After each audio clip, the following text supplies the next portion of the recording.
¿Cómo se Gracias. define la hipertensión arterial? Presión sistólica mayor a 140 milímetros de mercurio o presión diastólica mayor a 90 milímetros de mercurio en personas mayores de 18 años. Ok, entonces anótense en su resumen, por favor, hasta el momento, porque estos datos han cambiado, más de 140, 90, ¿ok? Hipertensión arterial, más de 140, 90. Anótense, por favor, en su resumen, porque vamos a comparar con el libro de Harrison, la 20 edición, la 21 edición y las guías de práctica clínica. Ok, entonces lo primero que tenemos que recordar es que tenemos que dominar cuándo es presión arterial normal, cuándo es presión elevada y cuándo es hipertensión arterial y todos sus estadios. Entonces, eso lo tienen que dominar, ¿no? Es importante recordar.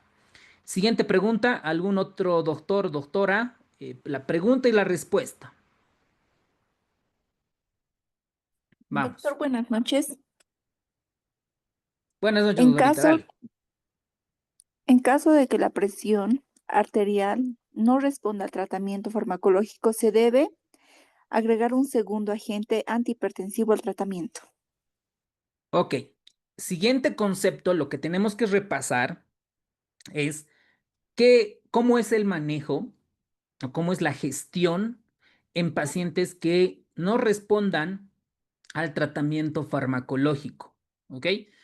Por ejemplo, uno dice aumentar la dosis, que pudiera ser correcto, cambiar el medicamento elegido para el tratamiento, el inciso B, el inciso C, agregar un segundo agente, el D, comenzar a investigar posibles causas, claro también, sobre todo si son pacientes jóvenes, reevaluar el cuadro clínico del paciente, ¿ok?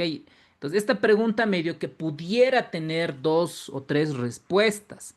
En la justificación que nosotros pusimos dentro de esta pregunta es cuando un paciente con hipertensión no responde adecuadamente al tratamiento farmacológico inicial, la estrategia es agregar un segundo agente antihipertensivo de clase diferente. Digamos, si estaba con un YECA y un ARA, añadir un diurético ahorrador de potasio, por ejemplo. Especialmente si la presión arterial sigue por encima del objetivo a pesar del uso de una dosis adecuada del primer fármaco. Ok, bueno. Siguiente pregunta. A ver, ¿alguien puede leer la pregunta y la respuesta, por favor? Si alguien tiene una presión arterial de 139/87, ¿a qué categoría pertenece? La respuesta, prehipertensión. Excelente, muy bien, gracias, doctora. Otra vez nos están preguntando la clasificación. ¿Cuándo es presión arterial normal? ¿Cuándo es prehipertensión? Si existe todavía prehipertensión en el libro de Harrison.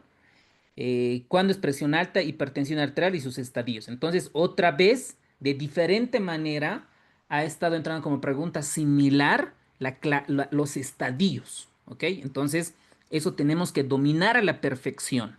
Muy bien. Siguiente pregunta y respuesta, por favor. Yo, doctor, la Gracias, hipertensión doctor. arterial aumentada al doble, el riesgo de enfermedades cardiovasculares como las siguientes: cardiopatía coronaria, insuficiencia cardíaca congestiva, enfermedad cerebrovascular, insuficiencia renal y arteriopatía periférica. Excelente. Muy bien, doctor. ¿Con cuál inciso se pudiera confundir, doctor? ¿Con cuál inciso?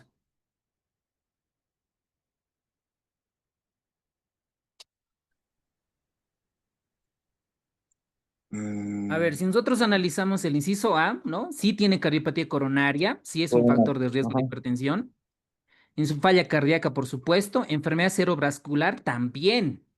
¿Ok? Inciso A está, solo que está incompleto. El inciso B, cardiopatía coronaria, falla cardíaca, insuficiencia renal también, solo que está incompleto. Cardiopatía coronaria, el inciso C, enfermedad cerebrovascular e insuficiencia renal también está incompleto. Y la E también está incompleta. La que más está completa es la D. Entonces, Sí. esta pregunta yo la veo que no está tan bien, ¿no? Elaborada porque pudieran darnos otras opciones más, pero ok, está bien, ok. Sabemos que la hipertensión arterial cuando no se controla tienen esas consecuencias clínicas, ¿no? Esos desenlaces, esos outcomes. Ok, perfecto. Muy bien, hasta ahí nuestras preguntas. Yo creo que son preguntas relativamente sencillas, probablemente uno más de memoria que otro, pero nos han preguntado más de definición, clasificación, factores de riesgo y como potencialmente para este año tal vez la fisiopatología y el tratamiento. Ok, excelente. Entonces vámonos a permíteme un ratito, vamos a abrir la presentación del libro de Harrison, apoyadas con guías de práctica clínica. Vamos a compartir la pantalla. Ahora sí. Muy bien, doctores. Así que atentos, ¿ok? En su resumen, atentos. Muy bien. Vamos a comenzar con este caso clínico. ¿Dónde está mi lápiz? Está como... A ver, no está, ¿por qué?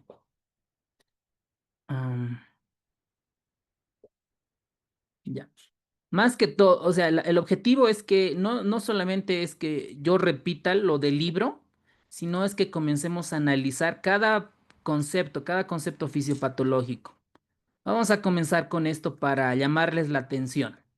Se trata de una paciente femenina de 33 años. Miren, es una paciente joven, relativamente joven, 33 años. ¿Dónde está mi lápiz? 33 años. Y es en la ciudad de Cochabamba, ¿no? Que acude por cefalea, ¿ok? Esa es su clínica. El motivo de consulta es dolor de cabeza, cefalea. Entonces yo tengo que saber qué tanto le duele la cabeza. Entonces vamos a evaluar con escala análoga visual al dolor. Nos dice que es 3/10. Además está acompañado con fatiga, debilidad muscular. Dentro de los antecedentes personales patológicos de importancia, tiene hipertensión hace un año, es decir, a sus 32 años le diagnosticaron hipertensión arterial. En tratamiento con amlodipino, losartán y labetalol. Tiene 3 antihipertensivos, un calcio antagonista, un ARA y un beta bloqueante. 3 antihipertensivos. Pregunta para ustedes, doctores. ¿Cuál es la definición de hipertensión fármaco-resistente? Hipertensión arterial resistente al tratamiento o fármaco resistente. ¿Cuál es Doc, la definición? en este caso, solo la hipertensión sería inducida de manera secundaria, pero en estos tres antihipertensivos tendría que tener un diurético.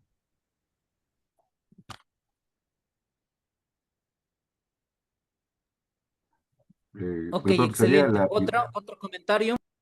sería la hipertensión mantenida en cifras de mayores a 140/90, utilizando un triple tratamiento antihipertensivo y que uno de ellos sea un diurético. Eso, muy bien, doctores. Muy bien, excelente, un buen nivel. Se nota que son muy buenos. Qué bien, estamos con cracks. Excelente. Entonces, primera definición para los que no, para todavía los que no están dominando es dentro de los pacientes hipertensos que son resistentes al tratamiento, tienen que estar con 2 o más antihipertensivos y que uno incluya un diurético. ¿Ok? Como dicen los doctores. Entonces, ¿este paciente entra en ese diagnóstico o no entra? Tiene calcio antagonista, tiene No, losartán, tiene labetalol. Entonces, no entra dentro del diagnóstico de hipertensión resistente o fármaco resistente, porque no está ningún diurético. ¿Ok? Primer concepto. Hacemos un examen físico rápido y tiene una escala de Glasgow 15/15, no focalización. ¿Por qué están examinando la parte neurológica? Porque la paciente tiene cefalea. La presión arterial está 160/100. Sabemos que no está controlada. No está controlada. Por ejemplo, para nuestras guías actuales, ¿cuánto es la presión no elevada, presión arterial no elevada. ¿Por qué? Porque recuerden que en las guías de las europeas de cardio ya no se maneja el término de presión arterial óptima, presión ideal, ya no se maneja. Se maneja simplemente presión no elevada. ¿Ok? ¿Cuál es el argumento? El argumento es de que el hecho de que las mujeres, sobre todo, refiere las guías, la medicina basada en la evidencia, que el factor de riesgo ya puede comenzar incluso más antes. Entonces, vamos a pregunta para ustedes, ¿no? Como conocimiento general.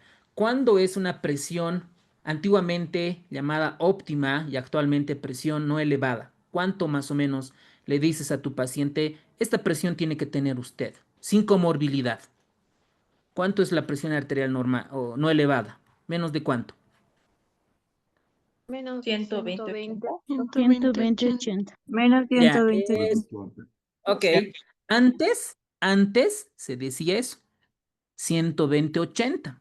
Actualmente, según las guías de cardio, es menos de 120, 70. 120. Eso, bien. Qué bien, bien. Están súper actualizados. 120-70 es la presión no elevada. ¿Ok? Entonces, a sus pacientes le tienen que decir lo normal es menos de 120-70. ¿Ok? Claramente, la presión arterial en esta paciente no está controlada. Está taquicárdica, frecuencia respiratoria de 18. El examen cardíaco está normal, no hay soplos. La parte abdominal lo mismo, neurológico lo mismo. No fueron impresionantes sin signos de hipocratismo o edema. Se solicitan exámenes complementarios. La radiografía de tórax y el electro fueron casi normales. ¿Ok? Ahora, ¿cuál es el trastorno ácido-base de este caso? ¿Qué trastorno ácido-base es?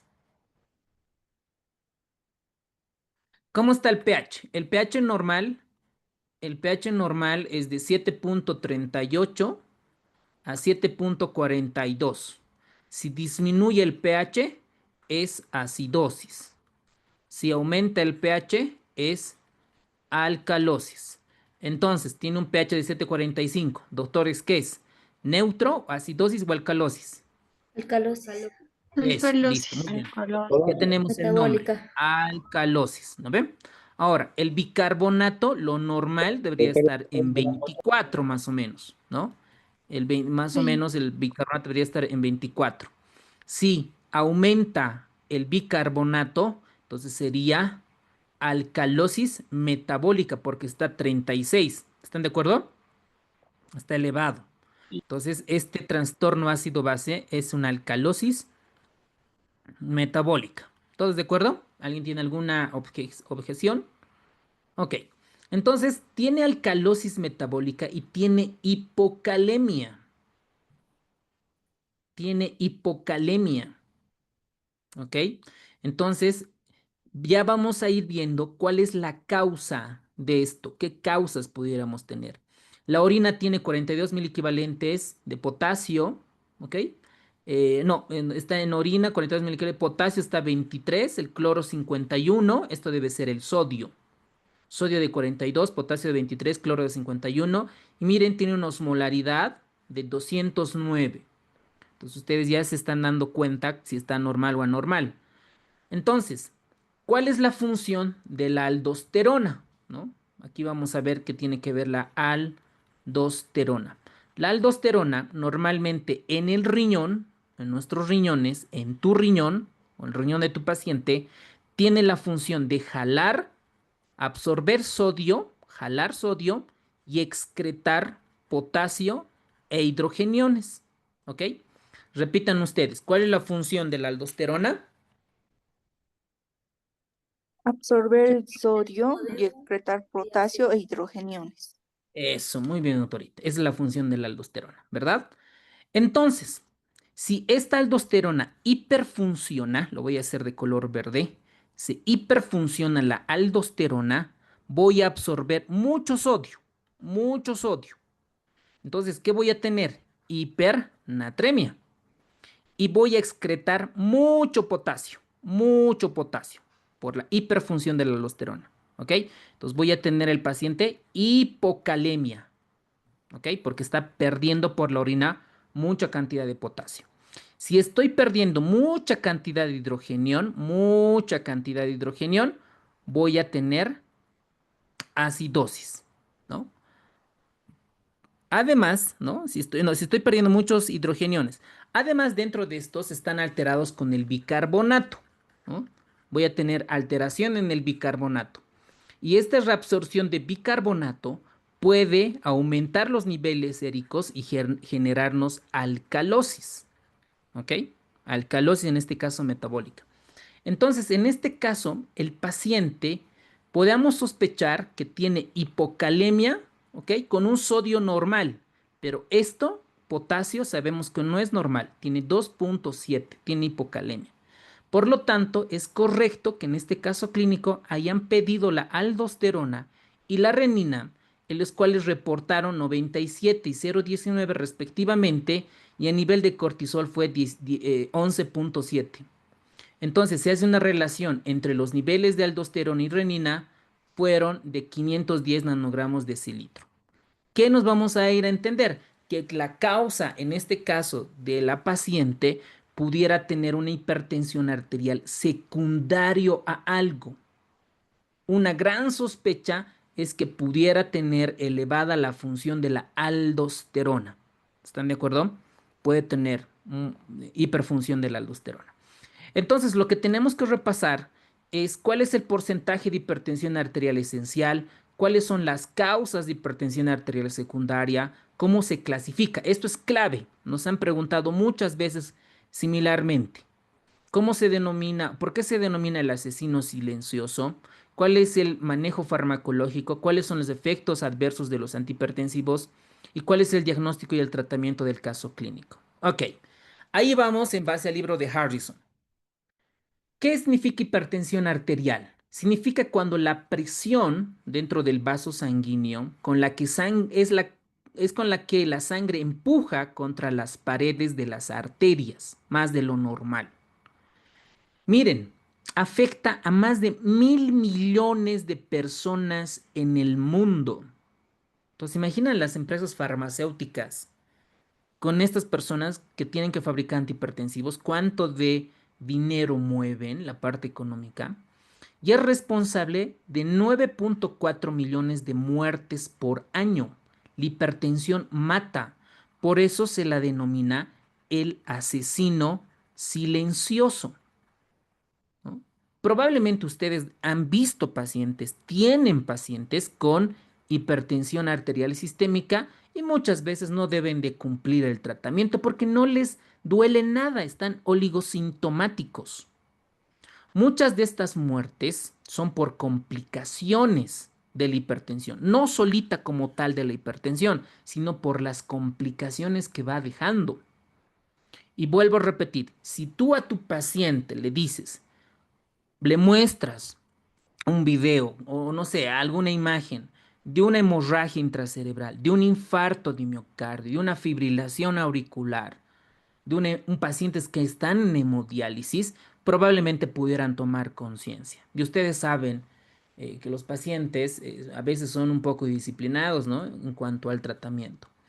Entonces, por eso se la considera el asesino silencioso, porque a un principio es asintomático, ¿no? Casi asintomático.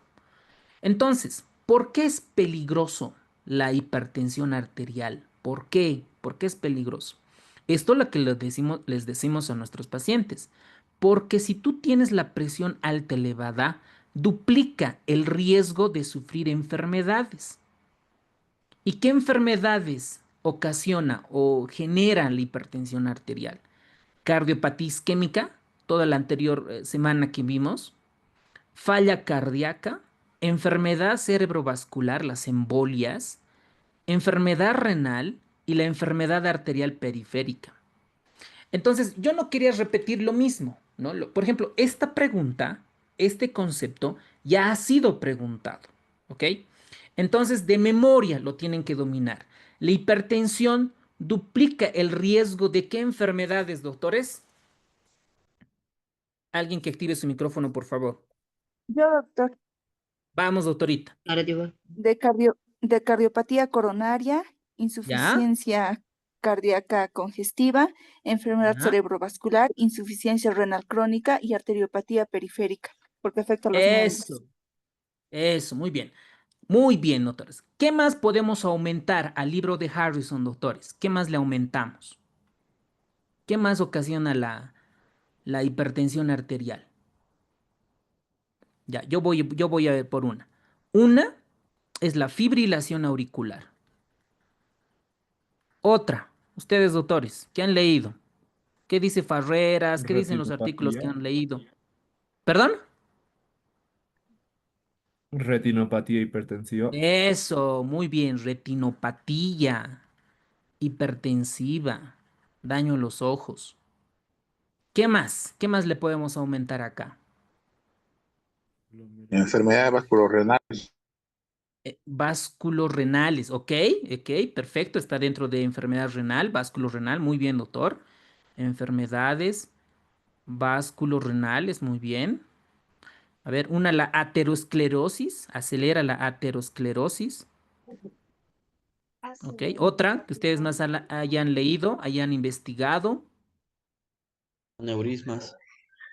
Eso, muy bien, muy bien. Los aneurismas arteriales, Doctor, ok. ¿podría ser la apoplejía? Claro, está dentro de enfermedad cerebrovascular, ¿no? Los dos variantes, stroke, el isquémico, la apoplejía y el Nefropatía. hemorrágico, ¿no? Perdón, perdón. Hipertrofia del ventrículo Una izquierdo. fibrosis. Eso, ok, ok, ok. Hipertrofia ventricular izquierda, ok, perfecto. Dentro de las enfermedades cardiovasculares, ¿no? Hipertrofia ventricular izquierda. Como ustedes verán, la diferencia es que en el libro de Harrison dice duplica estas enfermedades, 1, 2, 3, 4, 5. A estas probablemente no las duplica. Esa es la diferencia. Entonces me he dado la molestia, un poco apoyarle a esta presentación de no solo repetir el libro y buscarle el odds ratio, el hazard ratio, los riesgos relativos. Aquí está identificado el hazard ratio, ¿ok? El hazard ratio, el hazard ratio. Este es el ajustado, no es el crudo, es el que está con el análisis multivariado estudiado. Miren, la presión arterial, el factor de riesgo, el hazard ratio es de 2.04. Si tu enfermera, tu internito, te pregunta, doctora, doctor, ¿qué significa este 2.04? ¿En cuánto porcentaje aumenta la hipertensión para cardiopatía isquémica? ¿Qué les responderían, doctores? A ver, ¿cuántos están en la clase? 468 personas. Póngale 450. ¿Qué les responden al interno de medicina, al estudiante de medicina? Nos pregunta, ¿en qué porcentaje nos aumenta? ¿Qué les respondemos? A ver, vamos a ver qué tan buenos están en estadística, en epidemiología, en médicos bien formados. A ver, ¿alguien? ¿El 100%? Claro, en porcentaje, ¿no? O sea, cuando una persona nos pregunta, ok, doctor, ok, yo sé que tengo presión alta, quiero saber en qué porcentaje me aumenta mi riesgo para cardiopatía isquémica. ¿O cómo le explicas? ¿O cómo le explicamos esto? Este valor de 2.04, que tiene un intervalo de confianza entre 1.46 a 2. Este es el valor puntual, pero el valor es este, ¿no? En realidad, entre 1.46 y 2.84. Como no pasa el cero, es estadísticamente significativo, entonces rechazamos la hipótesis nula y indirectamente aceptamos la hipótesis alterna. La pregunta es al paciente, en términos sencillos, ¿cómo le explicamos este 2.04? 60%. El hazard Ya, a ver, a ver, a radio. ver. Otro dice 30%, muy bien, doctora. A ver, otro doctor, doctora. Ya, aquí va la cosa. Les voy a enseñar, bueno, les voy a hacer recordar, están llevado. Ustedes saben que el hazard ratio es un indicador de asociación factor de riesgo, ¿no es cierto? Que más de uno es riesgo y menos de uno es protector. Todos están de acuerdo, todos saben hasta allí, ¿ok? Todo clarito.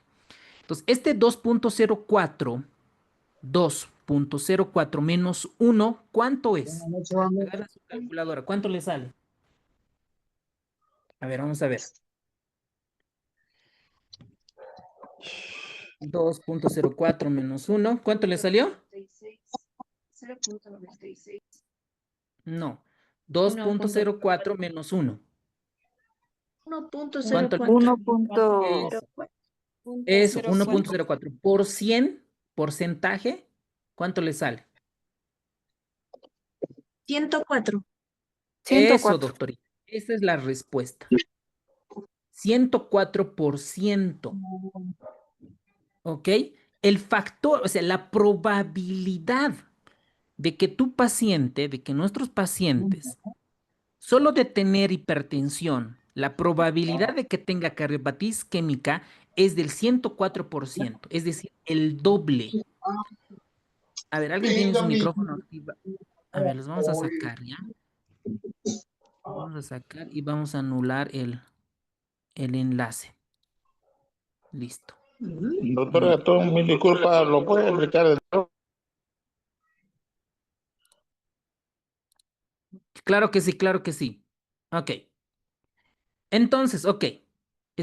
Ok, por eso dice el libro de Harrison que aumenta, ok, el factor de riesgo. Para insuficiencia cardíaca, la Biblia, estos odds ratio, estos riesgos relativos, el hazard ratio, no está en Harrison, pero es para que entiendan, es para que comprendan. Por ejemplo, para insuficiencia cardíaca, ¿cuánto de porcentaje será, doctores? El riesgo. 42%. Eso. ¿Ves, doctores? Qué fácil, que aprendan, qué rápido. 42% es. ¿Ok? Aquí será 46%. Acá, para insuficiencia renal, ¿cuántos por ciento será? ¿Cuánto por ciento sale? 194%. Miren, casi triplica, miren, ¿no? Casi triplica el riesgo para insuficiencia renal, la presión alta. Para enfermedad arterial no he encontrado un artículo. Entonces, lo que nosotros tendríamos que hacer es buscar en PubMed, en cualquier base de datos, y para cada enfermedad buscar su hazard ratio, para cada uno de estos. Entonces, por eso acá dice que duplica el riesgo, ¿no? En este para cardiopatía isquémica sí duplica, para esta casi no, 42%, 46% para este triplica, pero de manera general son para estas enfermedades. Y para cada enfermedad se puede sacar, en realidad, para cada uno de estos. Entonces he encontrado este artículo, no quería solo repetir lo que dice el texto. Esta investigación ya son de varios años, donde se comparan los pacientes en enfermedad renal crónica avanzada. Con una presión arterial, un grupo de pacientes tenía más de 140 pacientes y otro grupo de pacientes menos de 120 milímetros de mercurio. Entonces, los pacientes que tenían más de 140, el hazard ratio ajustado, porque hay dos, ¿no ven? El hazard ratio crudo, lo que nos reportan los artículos, y el ajustado significa el hazard ratio ajustado porque ya está controlado con las otras covariables, los factores confusores. Los que están llevando los diplomados en investigación científica me deben estar entendiendo ampliamente, ¿ok? Entonces, miren. Los pacientes que tienen más de 140, aquí, miren, el hazard ratio ajustado es 2.04 y es estadísticamente significativo para eventos cardiovasculares. Estos pacientes, estos grupos, tienen más del doble de riesgo para que puedan sufrir enfermedades cardiovasculares, infarto agudo de miocardio, enfermedad arterial periférica. Entonces, imagínense los médicos que no saben interpretar esto y mucho menos van a poder explicar a los pacientes. Por eso es importante ver estos datos estadísticos. Entonces, el riesgo de enfermedad cardiovascular aterosclerótica, infarto agudo de miocardio, enfermedad arterial periférica se han estudiado en esta investigación y el riesgo de tener insuficiencia cardíaca en aquellos pacientes con enfermedad renal crónica. sobre todo catalogado en estadio 4 y 5 con una tasa de filtrado glomerular menos de 30. Entonces fue un estudio observacional, ¿ok? Recuerden que los estudios observacionales pueden ser retrospectivos por un caso y control o pueden ser una cohorte prospectiva, ¿ok? Por ejemplo, acá puede ser una cohorte prospectiva. Ambos son estudios observacionales. Esto fue un estudio observacional. Miren la cantidad de pacientes, suene, 1.795 pacientes. Les tomaron la presión arterial y en el análisis estadístico aplicaron el Cox multivariado. El Cox multivariado, que es un poco de análisis, bueno, es parte más de investigación, mide los eventos en un tiempo, en este caso la enfermedad. Entonces, a estos pacientes les han seguido durante un tiempo, ¿no? Les han seguido durante un tiempo y en este tiempo han visto quiénes presentaban enfermedades cardiovasculares, ya sea infarto, enfermedad arterial periférica, etc. Entonces, miren estos resultados. Los pacientes que tenían una presión arterial más de 140, miren el hazard ratio ajustado, 2.04. Entonces acá este 2.04 en porcentaje, ¿cuánto sería, doctores? Ya lo saben. A ver, vamos a 104. sacar. 104, 104. ¿no? A ver, vamos a ver. 2.04 menos 1 por 100. 104%. Entonces, miren, 100.4 veces aumenta la probabilidad. ¿Ok? Los pacientes que tenían, por ejemplo, presión arterial diastólica, ¿no? Miren, es la presión de pulso igual, más de 60 menos de 51, igual tuvieron el riesgo de 167% más. ¿No? Lo mismo para insuficiencia cardíaca. Miren su hazard ratio de 1.42 y es estadísticamente significativo. Entonces, en este estudio, ¿no? Ahora, veamos un poco de epidemiología en base al libro de Harrison. Esto es libro de Harrison. Miren, las diferencias por sexo. ¿Quiénes están más afectados por la hipertensión? Los varones. ¿Ok? Los varones. Estos estudios es un poco antiguo, miren, del año 2018. 78 millones de adultos hipertensos. De las razas, los más afectados fueron los afroamericanos, 33.5%, seguido de 28 los caucásicos y 20.7 los latinos. O sea, nosotros, solo por ser latino, ya genéticamente tenemos un riesgo. Y en las personas más de 60 años, los pacientes que tenían hipertensión fueron 65.4%. Entonces es una enfermedad hiperprevalente. Características en los afroamericanos. La hipertensión aparece más temprana, es más intensa, hay más apoplejías, más hipertrofia ventricular izquierda, más falla cardíaca y enfermedad renal terminal. ¿Ok? Hay factores de riesgo, ahorita los vamos a ver. La genética influye, el ambiente influye. Por ejemplo, ustedes van a encontrar en las ciudades, La Paz, Cocha, Santa Cruz, Sucre, Tarija, todas las ciudades de La Paz, a comparación del campo, del pueblo, vamos a encontrar más pacientes hipertensos en las ciudades que en los pueblitos. Por eso dice acá el libro de Harrison que la urbanización y la industrialización elevan la presión arterial. Y uno se pregunta, ¿por qué? ¿Por el estrés? ¿Por el mayor consumo de sal? ¿No? ¿O por la obesidad? ¿Ok? Entonces, algo debe jugar acá. Entonces, cuando nosotros leemos artículos, es para actualizarnos y para generar hipótesis, ¿no? Para decir, a ver, esto pasa en mi región, al año yo ya voy a ser residente, tengo que dominar metodología de la investigación, etc. Miren, el consumo de mucho de sal aumenta la presión arterial. Entonces aquí nosotros tenemos que saber cuánto de sal a mi paciente, ¿cómo le voy a decir? Una cucharilla, ¿cuánto de sal tiene? ¿No? Y así comenzar a identificar. Lo mismo, la baja consumo de calcio, el bajo consumo de calcio y el de potasio se han asociado como factor de riesgo. Antes, cuando yo era internito, residente, solo sabía que el consumo de sal, ¿no? Era un factor de riesgo para hipertensión arterial.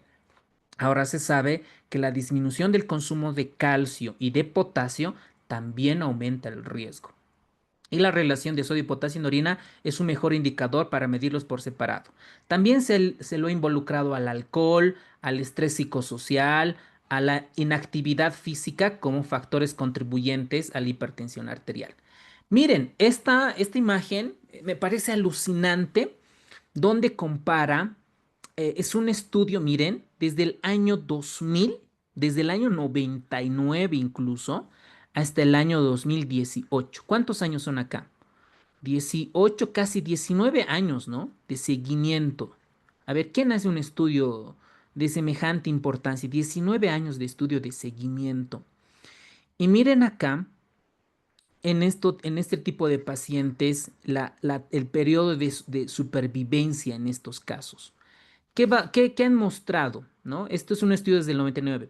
La gráfica representa una prevalencia de hipertensos definida más de 130-80 o los pacientes que tomaban medicamentos. ¿A qué quiero llegar? Que los hombres, miren, son los más afectados, o somos los más afectados, 51.7% al inicio. Luego fue descendiendo, ¿no? Posteriormente y otra vez aumentando. Miren, 51% va descendiendo y posteriormente va aumentando. En las mujeres, 42% al inicio, va bajando en el año 2013 y luego ya se va manteniendo en 39.7%. Entonces, miren, los hombres, los hombres, 51%, todos y las mujeres. ¿Quiénes tienen más hipertensión? Los hombres. Miren, 51 versus 39 con las mujeres. Muy bien. Ahora, uno se pregunta y dice, ¿qué factores de riesgo yo voy a buscar en mi paciente para ver si puede desarrollar hipertensión arterial? Entonces aquí lo ha clasificado bien bonito, ¿ok? En factores no modificables y en factores modificables. Sabemos que la edad, el hecho solo por envejecer, cada día envejecemos, ya es un factor de riesgo para hipertensión arterial y para sufrir todas las consecuencias de la hipertensión. El tener antecedente de que mi papá, mis abuelos tenían hipertensión, genéticamente yo tengo un factor de riesgo. El ser afroamericano también es un factor de riesgo. Entonces son factores no modificables. No puedo hacer casi nada por ahora. Yo creo que en un par de años ya se va a poder modificar estos genes, pero por ahora todavía se las considera no modificables. Ahora, aquí es donde nosotros jugamos. Aquí juega el internista, el cardiólogo, el endocrinólogo, todos los médicos, ¿no? Los médicos generales, el estudiante de medicina, todo. Aquí vamos a ir a diagnosticar obesidad, el consumo excesivo de la sal, alcohol, el sedentarismo, la dieta, el tabaquismo, dislipidemia, diabetes, enfermedad renal crónica, son factores de riesgo para hipertensión. Ahora, alguien dice, ¿realmente juega la genética? Y esto es lo que nos dice Harrison. Sí juega, ¿ok? Pero cuando solo le atribuimos la causa a la parte genética es menos del 2%. Que las mutaciones específicas de un solo gen pueden generar hipertensión. Dos ejemplos claros, y esto anótense por favor en su resumen, donde están viendo que el síndrome de Liddle y el hiperaldosteronismo familiar son dos enfermedades ligadas a la parte genética. Esto, si nos quieren aplazar, nos pueden preguntar, ¿no? Es decir, ¿cuáles son las mutaciones específicas y qué enfermedades pueden generar estas dos?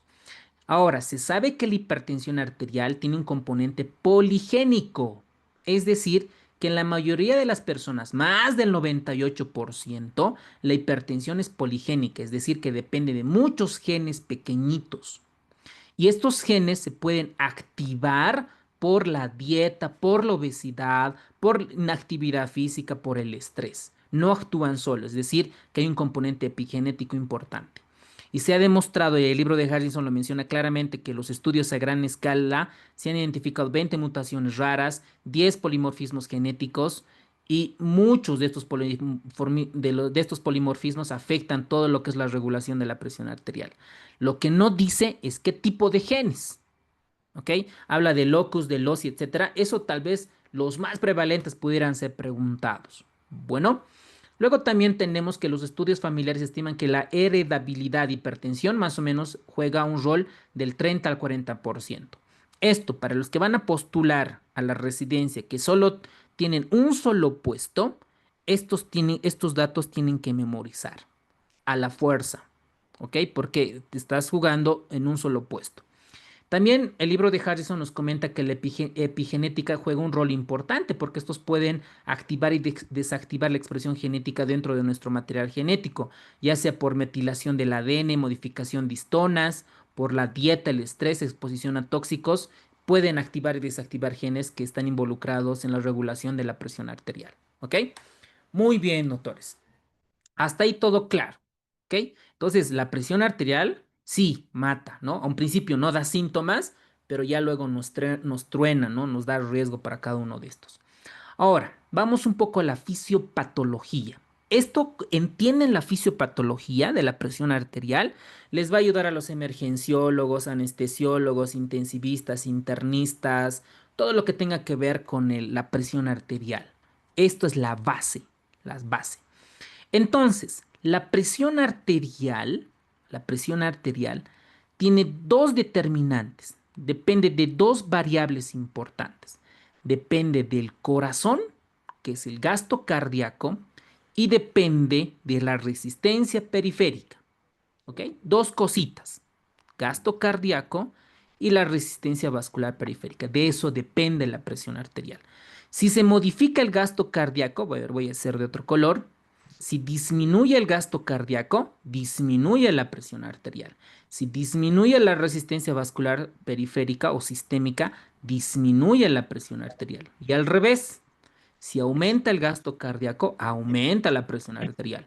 Si aumenta la resistencia, aumenta la presión arterial igual. ¿Ok? Ahora, vamos a profundizar. Este gasto cardíaco, el corazón, depende de dos, ¿ok? Del volumen sistólico o volumen latido, que es la sangre con la que el ventrículo izquierdo expulsa, o el ventrículo derecho también, ¿no? La sangre que expulsa, y el latido del corazón, la frecuencia cardíaca. Y este volumen sistólico, la sangre que expulsa el ventrículo izquierdo, lo que expulsa, depende de dos, que lo vamos a ver profundizar en insuficiencia cardíaca. La precarga, la contractilidad y la poscarga. ¿Ok? La poscarga. Entonces, en hipertensión, ¿cuál de estas variables, de estas tres, está afectada? Todas, ¿no? Si le damos volumen, el paciente consume mucha sal, mucha sal, mucha sal, ¿qué va a pasar? Aumenta la precarga. Y si aumenta la precarga, aumenta el volumen, aumenta la presión arterial, ¿ok? La poscarga lo mismo, ¿no? Cuando hay menor distensibilidad, ¿ok? Entonces aumenta la presión arterial y aumenta la poscarga y le da mayor trabajo al ventrículo izquierdo y por eso se hipertrofia. Bueno, lo mismo la frecuencia cardíaca, tanto si aumenta o disminuye, repercute en la presión arterial.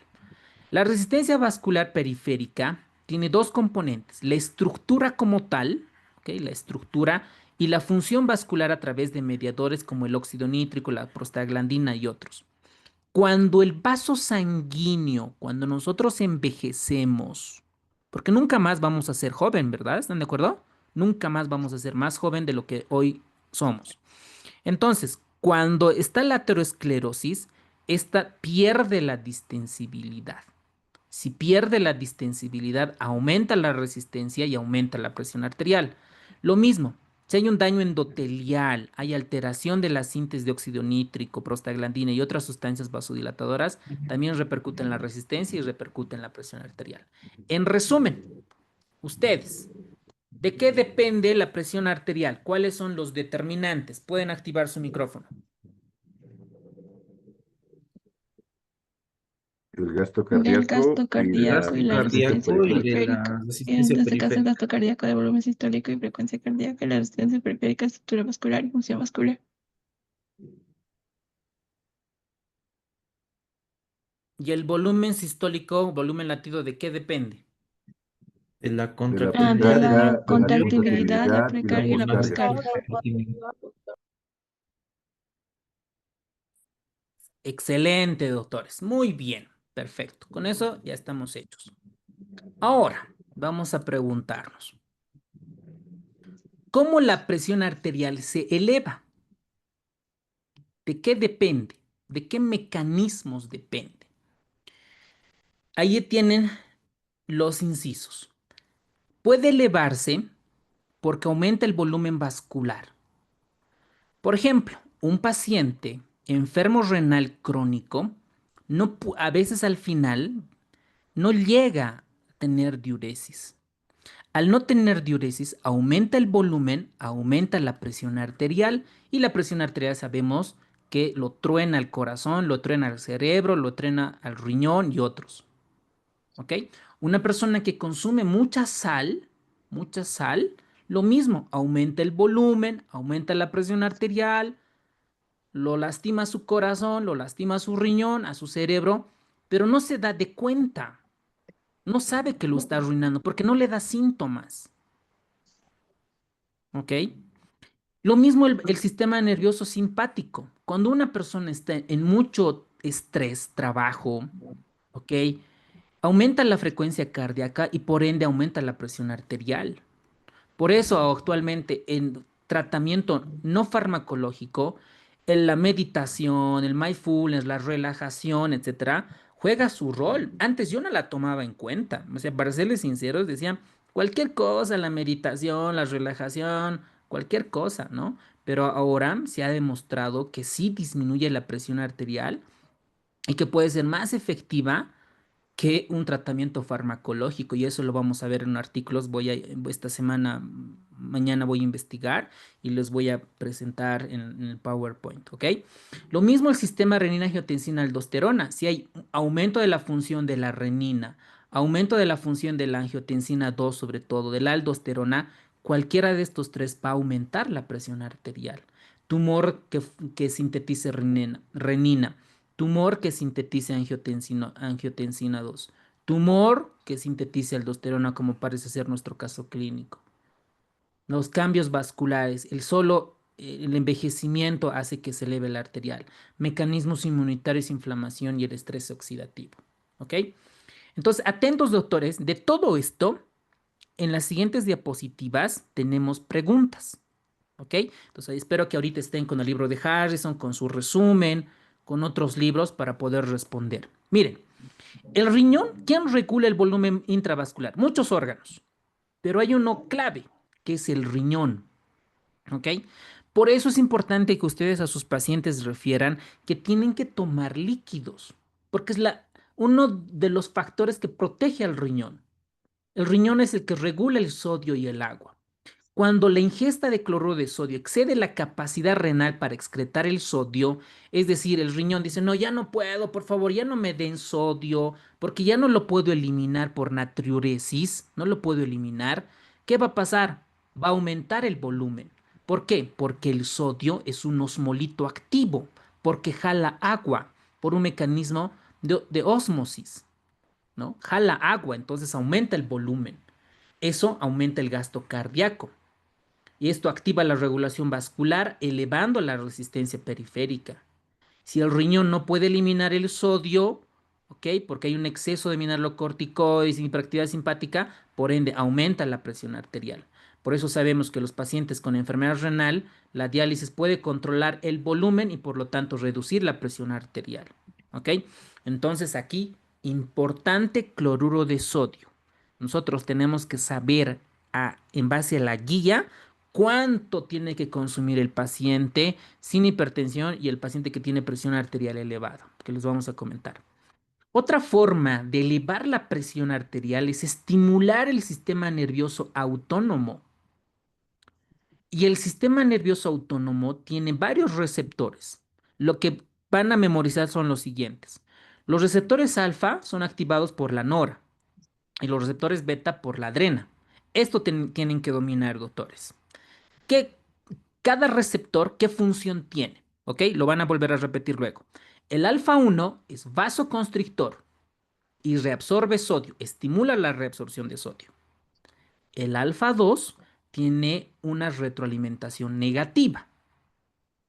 El beta 1 aumenta el gasto cardíaco y estimula la síntesis de renina. El beta 2 es un broncodilatador. ¿Ok? Muy bien. Ahora, cuando una persona activa su reflejo arterial, barro-reflejo, que es mediado por el estiramiento de los senos carotídeos, y el callado aórtico puede modular la presión arterial. ¿Ok?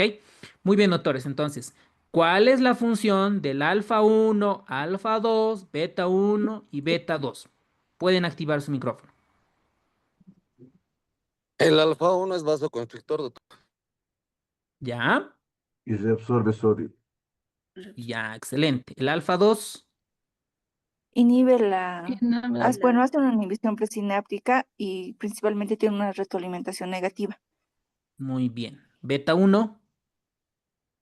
Aumenta el gasto cardíaco y estimula la función Estimula la renina. renina. Estimulación de renina. Excelente. ¿Y el beta 2? Es un Broncodilatador, doctor. Vasculariza de los vasos y los dilata. Listo. ¿Ok? Muy bien. Ahora, otro mecanismo para aumentar la presión es a través del estimular el sistema renina-angiotensina-aldosterona. Esto lo hemos llevado en segundo año de medicina y lo vamos a repetir, lo vamos a repasar. Entonces, pregunta para ustedes. ¿Quién forma el angiotensinógeno? ¿Quién forma la enzima convertidora de angiotensina? Ya, estas dos nomás. ¿Quién sintetiza el angiotensinógeno? El hígado. Renina. La célula. Eso. Muy bien. El hígado. Los hepatocitos. ¿Quién sintetiza la renina? Los riñones. El riñón, doctor. Específicamente, ¿quién? ¿Qué se llama Arteriola esta? aferente. Arteriola aferente. Célula glomerular. Eso. Muy bien, qué capos. Las células glomerulares, que están alrededor de la arteriola aferente, ¿no ve? Esta es la arteriola aferente, la arteriola eferente, este es el glomérulo, ¿ok? Arteriola aferente, la arteriola eferente, y lo voy a hacer de otro color, de verdecito, que son las células yuxta. Yuxta es al lado. Glomerular al lado del glomérulo, que es este, el ovillo glomerular, ¿no? La lana envuelta. Entonces, estas células sintetizan la renina. Perfecto. Entonces, ¿qué pasa al angiotensinógeno? Se convierte en angiotensina 1, de manera simple, porque aquí se rompen enlaces peptídicos con aminoácidos, etc. La renina es la que hace función.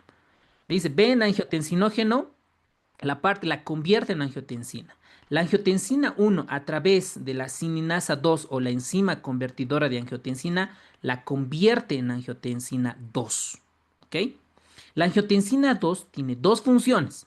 Si actúa en el receptor AT2 es un vasoconstrictor potente, aprieta los vasos sanguíneos. Si actúa en el receptor AT1 estimula la síntesis de aldosterona. Pregunta, ¿quién sintetiza la aldosterona? La zona glomerular. Eso, la zona glomerular de la suprarrenal, ¿no es cierto? Este es, ¿no? Este es el riñón derecho, sí. Aquí tenemos la médula y la corteza, ¿no? Y en la corteza está la zona glomerular, fascicular y reticular. Lo que dice la doctora es en esta zona, ¿no? La zona glomerular, ahí se sintetiza la aldosterona, la que estimula es el receptor AT2 inducida por la angiotensina 2, ¿ok? Perfecto. Ahora, esta enzima convertidora de angiotensina también tiene que ver con la bradicinina y los péptidos inactivos. ¿Ok? Ahora, el enalapril y el losartán, que lo vamos a ver de color rojo, ¿dónde van a ir a actuar? ¿Dónde actúa el enalapril? Inhibe la enzima convertidora de angiotensina 2. O sea, no deja Eso. que la angiotensina 1 se vuelva angiotensina 2. Ya, muy bien, doctor. Felicidades. ¿Y el losartán? Angiotensina 2 bloquea, doctor. Eso, receptores del AT2, ¿no? Ahí. ¿Por qué estos dos medicamentos? Porque los que más usamos son estos, ¿no ve? Cuando tú detectas un paciente, comienzas con el enalapril. No, es que tiene tos, no, es que no tolera bien. Ok, los rotas a losartán. Entonces actúa. Bloquea este receptor losartán y el enalapril bloquea este enzima. Fácil, ¿ok? Esto ustedes ya lo saben, nada más estamos recordando. Muy bien. Esta es la glándula suprarrenal desde el punto de vista histológico. La glándula suprarrenal tiene su médula y tiene su corteza. La corteza, esto es desde el punto de vista histológico a la tinción de hematoxilina eosina. Tiene la zona glomerular, la zona fascicular y la zona reticular. La zona glomerular sintetiza la aldosterona. ¿Qué función tiene la aldosterona? Reabsorber sodio. Reabsorbe sodio, elimina Quitar potasio y potasio. nitrato. y los riñones. Eso, muy bien, ¿ok? La zona fascicular, esta partecita sintetiza el cortisol, la corticosterona, la cortisona. Y la zona reticular sintetiza la dehidroepiandrosteronidiona. ¿Ok? Fácil. A nosotros nos interesa esta, la aldosterona, y esta indirectamente en este tema. ¿Ok? Entonces, esto ya sabemos que la renina la convierte en angiotensina 1 en angiotensina 2, que es un potente vasoconstrictor, y esta además estimula la síntesis de la aldosterona. La aldosterona retiene sodio. ¿Ok? Y esto al retener sodio puede expandir el volumen plasmático. Entonces, ¿cuándo se altera la aldosterona? Se altera en hiperaldosteronismo primario, ¿ok? Exceso de aldosterona, o puede generar también, se está alterada en hipertensión renovascular, ¿no? Porque como hay obstrucción, voy a hacer un dibujito, miren, un riñón, otro riñón, aquí está la arteria renal, y cuando hay obstrucción acá, ¿no? Aquí al glomérulo le dice que no le está llegando y sintetiza la renina estimulando más el sistema renina-angiotensina-aldosterona. ¿Ok? Muy bien, doctores. Y para terminar, los mecanismos vasculares. Estos mecanismos vasculares alteran los vasos sanguíneos. Por ejemplo, con remodelado estructural puede generar hipertrofia, eutrofia y una reducción del calibre arterial.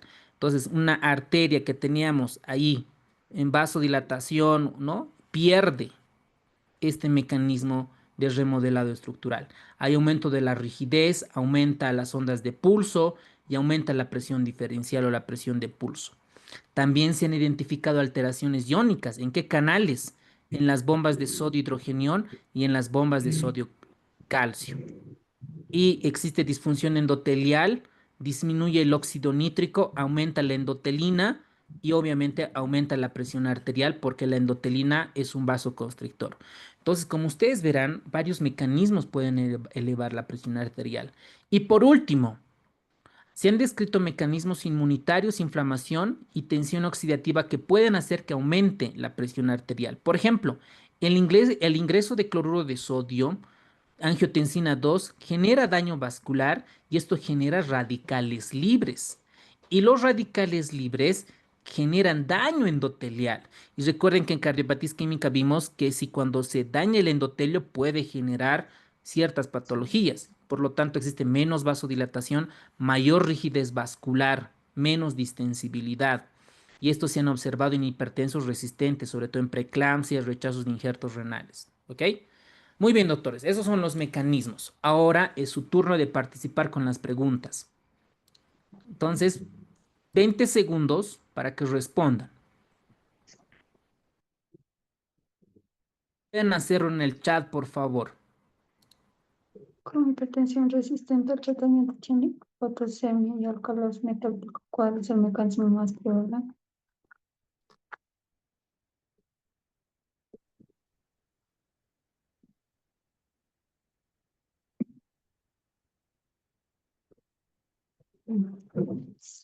La C.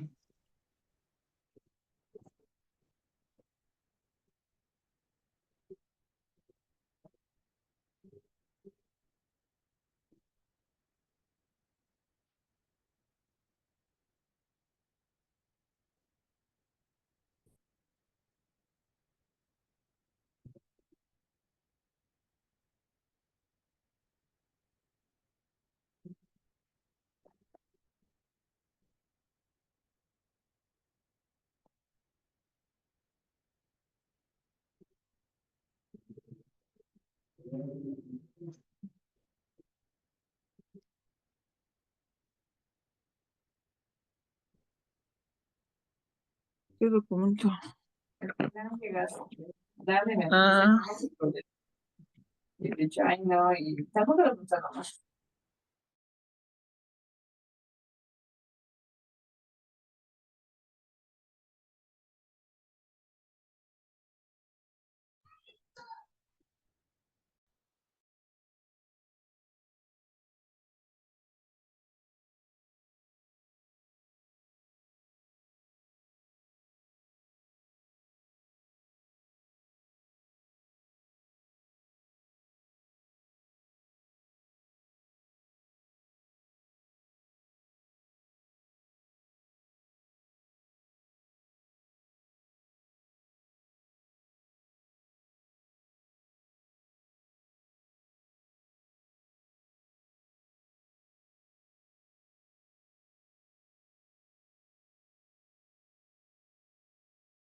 Excelente, doctores. Muy bien. Preguntas muy sencillas para repasar, ¿ok?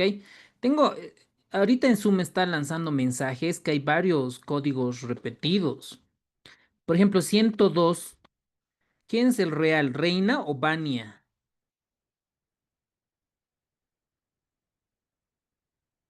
¿Nadie? A ver, entonces los dos vamos a tener que... Seguramente los siguientes, a los repetidos, van a comenzar a eliminar. Después habían varios 140 y... Yo soy Doctor, 350, doctor Rilda. doctor, ¿Tienes? disculpe, yo soy Marco Antonio, soy el 604. Estoy en dos dispositivos porque le escribí hoy porque no sé, en mi móvil veo, pero el audio no es bueno y estoy en mi PC por el audio. Va a tener que elegir uno porque el Zoom no va... En el siguiente va a comenzar a analizarlo, va a tratar de eliminar. Les rogaría que en un solo dispositivo pudiera acceder al Zoom. Ya después no, no habría Sí, es que no he inconveniente. tenido problemas del primer día, y eso es que de mi móvil veo las diapositivas y pero es que el audio no es bueno y de la PC no puedo ver, pero por el audio. Ya por hoy día, porque luego va a ser un poco difícil. ¿Ok? Bueno, Está bien. continuemos entonces. ¿Quién es ese tan Celín, maldito? ¿Me puede hacer votar? No sé, o sea, el anterior igual está. El Doctor, en anterior mi caso semana. también yo soy la 303, me designo. Ya. Bueno, ahora continuemos entonces. ¿Qué pasa si el paciente hipertenso no se controla, ¿no? No se controla y no se diagnostica porque no tiene síntomas, ¿no? No la diagnostican, no tienen síntomas. ¿Y qué pasa? ¿No? ¿O qué pasa si el paciente hipertenso no toma sus medicamentos o no hace el tratamiento? Va a sufrir sus órganos. La enfermedad cardiovascular que ya comentamos puede generar hipertrofia del ventrículo izquierdo, insuficiencia cardíaca, infarto, cardiopatía isquémica, el riñón, el cerebro, embolias, enfermedad arterial periférica, retinopatía hipertensiva y los pacientes que tienen hipertensión obviamente mueren más jóvenes, ¿ok? Mueren más jóvenes. Entonces, esta es una imagen de la guía de hipertensión de la Sociedad Europea de Cardio del año 2024, del año pasado, esta guía. Miren, estas son las consecuencias de que cuando tu paciente no se trata, ¿ok? Porque le vale madres. Miren, hay lesiones en la sustancia blanca. Hay microinfartos, imagínense en el cerebro microinfartos. Hay microsangrados, hay atrofia del cerebro, hay deterioro cognitivo, demencia, incremento en las embolias, ya sea el isquémico o el hemorrágico. ¿Se imaginan la presión arterial lo que ocurre? ¿Saben? El que sabe manejar bien TikTok, editar, lo hacemos de estos, ¿no? Sobre todo para los pacientes, etcétera. Y comenzamos a armar bonitos casos. Miren todas estas lesiones. En los vasos largos y medianas en las arterias, aterosclerosis, calcificación vascular, estrechamiento arterial. En la microcirculación, disfunción endotelial, aumento de la vasorreactividad, remodelado vascular, fibrosis, aumento de la resistencia vascular periférica.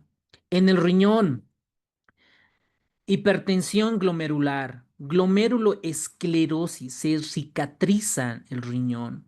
Esto se traduce en albuminuria, proteinuria y descenso de la tasa de filtrado glomerular. En el corazón, ni qué decir, hipertrofia del ventrículo izquierdo, dilatación del ventrículo izquierdo, AF, ¿qué será, doctores? Fibrilación auricular. Eso, muy bien, doctorita. Fibrilación auricular.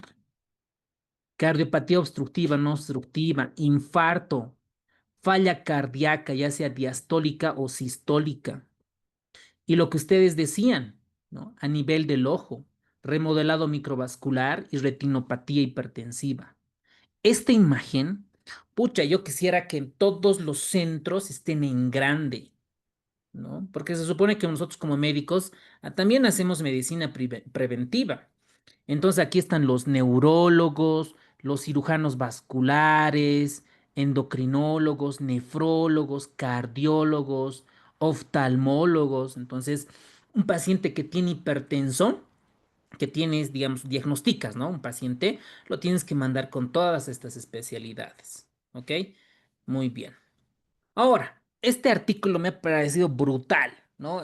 Me he quedado hoy día ahí pensando, analizando. Miren, este estudio se hizo en España. Miren, desde el año 92 al año 2019. Es un estudio observacional de una cohorte prospectiva. Entonces, a todos los pacientes del año 1992 se los reclutaron e hicieron seguimiento. ¿Hasta qué año? 2019. Se ha realizado en España y se ha seguido durante 26 años. ¿A cuántos? A 1029 adultos, personas. A un principio no tenían enfermedad cardiovascular ni tratamiento antihipertensivo. Y se los fue viendo en el tiempo. Y se los han estratificado en varios grupos. Miren, el objetivo de esta investigación fue responder la siguiente pregunta. Las personas jóvenes sin enfermedad previa, pero con presión arterial sistólica entre 130 y 139, tienen riesgo cardiovascular a largo plazo. Y ese riesgo depende si son o bajo riesgo o alto riesgo. Buena pregunta. Esto aborda un vacío clínico porque en las guías europeas y americanas difieren. Por ejemplo, el American College of Cardiology recomienda tratar si hay alto riesgo, mientras que la Sociedad Europea de Hipertensión sugiere solo cambios de estilo de vida si no hay enfermedad previa. Mire, el método fue a todos los criterios de inclusión, todo fue pacientes mayor o igual a 18 años. Se han retirado, excluido enfermedades de cardiovascular previas si tenían. Y estas son las variables medidas. Presión arterial sistólica, diastólica, se tenían otras comorbilidades, el riesgo cardiovascular. Y esta fue la estratificación. Esto, a ver, miren, atentos. A un grupo de pacientes tenían menos de 120. Otro grupo entre 120 y 129. Otro grupo entre 130 y 139. Miren esto. Con bajo riesgo, un grupo de pacientes y otro grupo de pacientes con alto riesgo cardiovascular. Y otro grupo de pacientes mayor o igual a 140. Qué bonito estudio, ¿no? Los investigadores, otro nivel, ¿no? No se comparan para nada a unos estudios similares de nuestro medio. Miren los resultados. El outcome, o sea, aquí era, ¿no? Un estudio y era el outcome, el desenlace, era ver la morbimortalidad cardiovascular. Y para esto se han usado los modelos de regresión Cox, ¿no? Que son los modelos estadísticos avanzados, y se han reportado como hazard ratios y la curva de supervivencia de Kaplan-Meier. ¿Ok? Miren este dato, doctores, miren este dato. Los pacientes que tenían 130, 139 con bajo riesgo, es decir, no tenían comorbilidades, han tenido desenlaces, estos desenlaces de morbimortalidad cardiovascular, a 10 casos por 1000. Los que tenían altos riesgos presentaron más. Miren, 31, 41 casos por 1000. 4 veces más.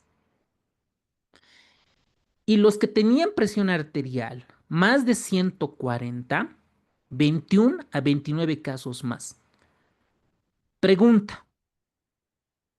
¿Cuál de los tres grupos, de estos tres, 1, 2, 3, tenían más eventos, más desenlaces cardiovasculares? ¿El grupo 1, el grupo 2 o el grupo 3? ¿Cuáles tenían más El 2. incidencias? El grupo 2. Porque uno pensaría, diría, ¿no?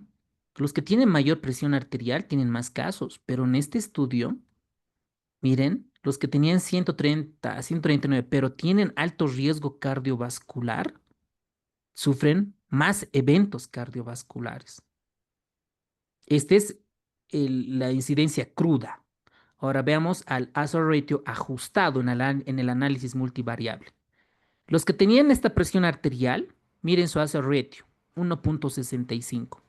Más de 140, 1.82. Ambos son estadísticamente significativos porque no pasan el 1. Entonces, ¿qué queremos decir? Que los pacientes que tienen una presión arterial sistólica entre 130 y 139 en bajo riesgo tienen impacto modesto, pero real, de eventos a largo plazo. Pero si hay alto riesgo, este riesgo se multiplica por 4. Qué bonito, o sea, qué bonita investigación. Y miren esta tabla. Esta es la tabla 1 del artículo, de este artículo. Los que van a ser cardiólogos, internistas, tienen que dominar las guías. Ahorita vamos a ver. Miren, miren esto. Ay, a ver, están tocando el timbre para entrar a la clase. A ver, miren. Estos son los grupos de pacientes menos de 120 de presión arterial, entre 120 y 129, otro grupo con bajo riesgo, con alto riesgo y más de 140. ¿Cuántos grupos hay? 1, 2, 3, 4, 5 grupos. ¡Wow! Miren, a ver, vamos a ver acá, para resumir, para no alargar. El riesgo cardiovascular promedio, ¿no? Miren acá, con su desvío estándar, y este es el rango intercuartil. Menos de 120, 3.2 nomás. Alguien diría, ¿no? Los que tienen presión arterial menos de 120 nunca se van a enfermar del corazón. Mentira. Aún así, si tu presión de tu paciente es menos de 120, igual tienes riesgo, pero de 3.2. Ahorita vamos a ver, ¿no? El riesgo. Pero los que tienen alto se dispara a 11.9. Más de 149.2. Y esto es estadísticamente significativo. Veamos la otra tabla. Esto es la distribución de los eventos ocurridos durante el tiempo. Miren, menos de 120 igual tienen infarto. ¿No ve? Igual se infartan. Por eso no hay presión óptima. Es presión arterial no elevada. Ahora, veamos los que tienen alto riesgo. Miren, este grupo. Miren. 3, ¿no? 8.6 y los demás de 40, 11. ¿Ok? Con esta N que tuvieron, 3.9%.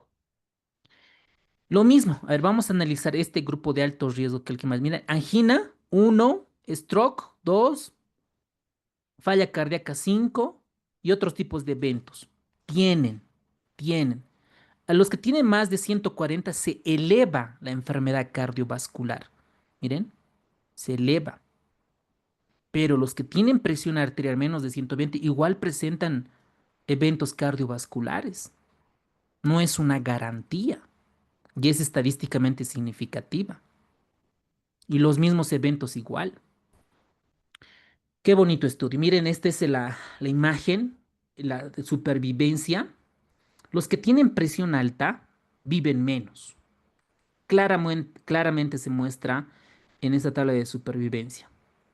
Por ejemplo, estos datos subrayan lo importante del diagnóstico precoz y el tratamiento adecuado de la hipertensión arterial para reducir la enfermedad. Entonces veamos acá, miren, los que tienen menos de 120 viven más y los que tienen más de 140 de presión arterial viven menos. Entonces, la presión arterial, pues no solamente es un número, ¿no? Sino tiene su impacto. Y veamos que esta presión arterial elevada, ¿qué es lo que pasa? ¿Qué es lo que le hace al corazón? Hace hipertrofia. ¿Cómo? El punto es no memorizar, sino analizar. habíamos comentado, ay, ¿por qué aparece esto? A ver, habíamos comentado que el corazón tiene un gasto cardíaco. Este gasto cardíaco depende del volumen sistólico y la frecuencia cardíaca. Y el volumen sistólico depende de la precarga, contractilidad y poscarga. ¿Ok? De eso depende. Cuando una persona tiene hipertensión arterial, aumenta la poscarga. Aumenta el trabajo. ¿A quién? Al ventrículo izquierdo. Aumenta el trabajo. Y cuando aumenta el trabajo, ¿cómo se defiende el corazón? Esto del Zoom, aparece una pantalla que me perjudica. Terrible. A ver, ahora sí. Entonces, este ventrículo izquierdo dice, no puedo trabajar con tanta fuerza, me dan mucha presión, mucho trabajo, mucho peso si quieren. Entonces, hipertrofia es como ir al gimnasio, ¿no? Cuando uno va al gimnasio aumenta masa muscular. Lo mismo acá. Por eso es hipertrofia el ventrículo izquierdo. ¿Por qué es hipertrofia? Por aumento de la poscarga. Eso lo tienen que dominar. También al corazón aumenta la cardiopatía isquémica, la cardiopatía aterosclerótica, enfermedad microvascular, arritmias. ¿Qué tipo? La fibrilación auricular. Entonces, grave la situación. ¿Y esta hipertrofia a qué lleva? Cardiopatía isquémica, porque consume más oxígeno, ¿verdad? Consume más oxígeno. Lleva a la apoplejía, a la falla cardíaca y a la muerte súbita. Habíamos comentado, cualquier paciente que tiene alteración en el corazón puede fallecer cualquier momento por arritmias malignas tipo FB o TB. Además, puede llevar a falla cardíaca, disfunción diastólica. Este es el primer dato que aparece. Cualquier paciente hipertenso tiene disfunción diastólica, que lo vamos a ver en falla cardíaca. Y esto se puede ver a través de ecocardiografía. Eso le pasa al corazón. Yo creo que el que más sufre es nuestro corazón cuando una persona tiene presión alta. Ahora veamos qué le pasa al cerebro. Lo más grave es que le produzca una embolia para la gente no médico, no salud. Para nosotros, la enfermedad cerebrovascular. Esta enfermedad cerebrovascular es la segunda causa de muerte, 5 millones en año, y genera discapacidad, 15 millones de casos no letales. Entonces aquí intervienen los neurólogos, los neurocirujanos, ¿no? Intervienen aquí los neurorehabilitadores, los fisioterapeutas. Y de toda esta enfermedad cardiovascular, esto anótense por favor como pregunta-respuesta en su Excel, 85% son isquémicos. Este dato, doctores, van a comparar con el tema de enfermedad cardiovascular lo que la neuróloga va a dar, ¿ok? Ahí seguramente va a decir cuánto por ciento son isquémicos, cuántos son hemorrágicos, y de estos hemorrágicos, cuántos hemorragia subaracnoidea y cuántos una hemorragia intracerebral. Van a comparar, ¿ok? Les estoy adelantando. Entonces, para que una persona tenga una embolia, ¿cuál es el factor de riesgo más importante? La hipertensión, la presión arterial. Sabemos que el darle medicamento reduce el riesgo de embolias. Y no solamente genera embolias, también genera deterioro cognitivo. Se olvidan. Han debido de escuchar a nuestros abuelos. No me acuerdo dónde he dejado la llave, no me acuerdo qué ha pasado esto. Eso es demencia vascular por Alzheimer, ese tipo de demencias. Y la presión arterial es un factor de riesgo importante. Entonces, el hecho de que tenga hipertensión aumenta el depósito de las sustancias amiloides betas, rigidez arterial, variabilidad de la presión y generan infartos cerebrales. ¿Ok? Entonces, estimula al depósito de beta amiloide. Esto empeora la demencia, ¿no? Y hay un término que es encefalopatía hipertensiva. Esta encefalopatía hipertensiva es un fallo de la autorregulación del flujo cerebral. Entonces vasodilata y hay hiperperfusión, hay edema cerebral, el paciente se queja de una cefalea intensa, hay vómitos en proyectil, alteración y puede llegar a coma y puede convulsionar. ¿Ok? Entonces, este dato es importante, doctores. Un paciente con hipertensión maligna, la encefalopatía depende de la autorregulación del flujo sanguíneo y esta no va a cambiar cuando la presión arterial esté entre 50 y 150 milímetros de mercurio. Entonces, si un paciente tiene una presión arterial media que está en 160, digamos, pierde la autorregulación cerebral.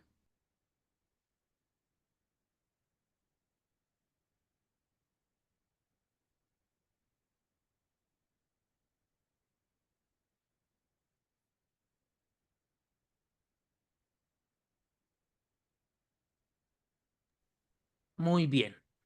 Ahora, ¿qué le pasa al riñón? En el riñón lo que va a pasar es un daño progresivo.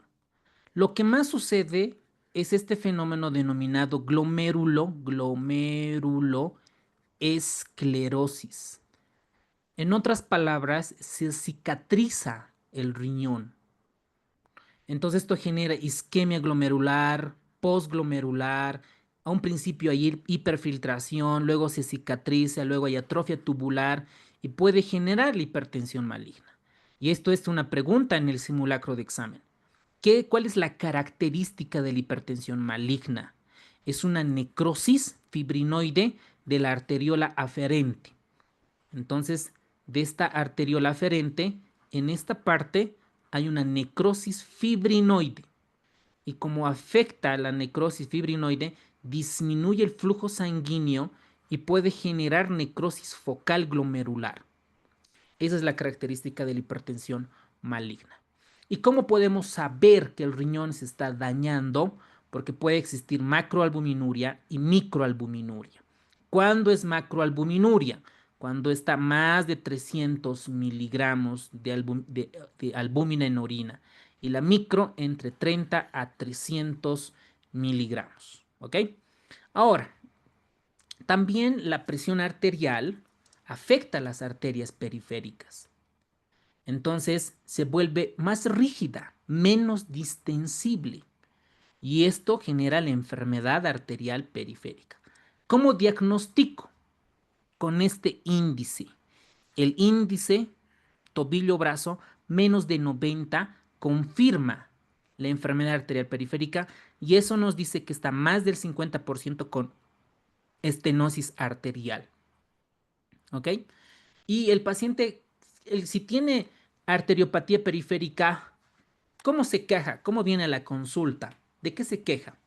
Si tiene enfermedad arterial periférica. ¿Cómo viene el paciente? ¿De qué se queja?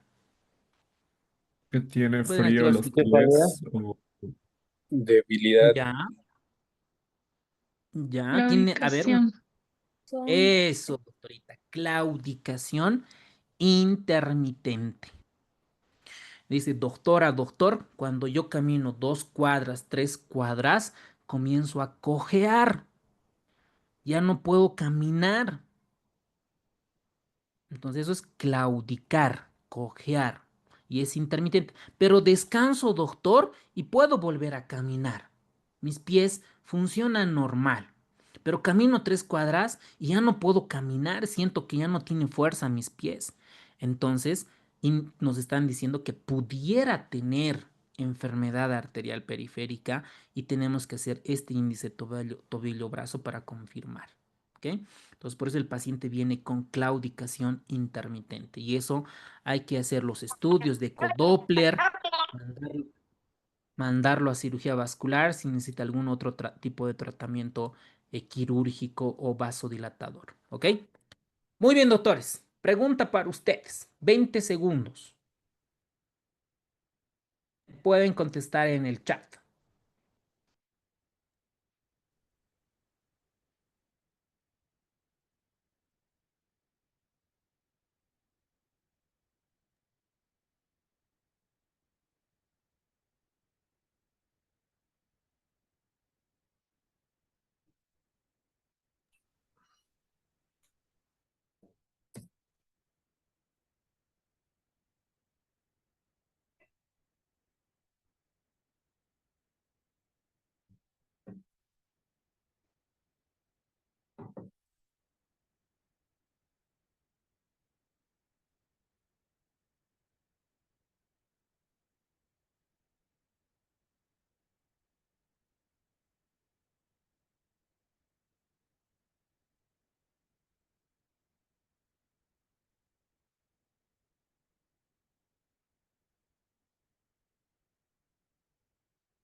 Aunque, doctor Reciente, ¿qué pregunta le falta? ¿Cuál no tiene la respuesta?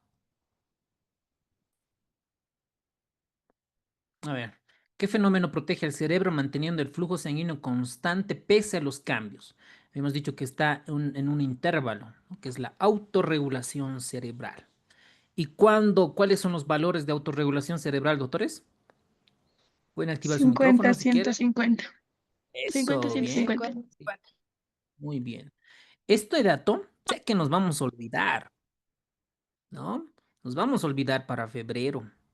Entonces, en su Excel, en su Google Sheet o en su OneDrive, pregunta cuál es el nivel de autorregulación. Una PAM entre 50 a 150, ya nótense. ¿Ok? Entonces ya para febrero va a ser mucho más fácil. Estos valores, estos datos, la única manera es hacer una tabla. Pregunta, respuesta y repasar cada vez que puedan. Excelente, una gran recomendación. Ahora, también no lo pueden hacer y nos puede valer y que estudiar superficialmente, luego postular, no entrar y otra vez y así sucesivamente, ¿no?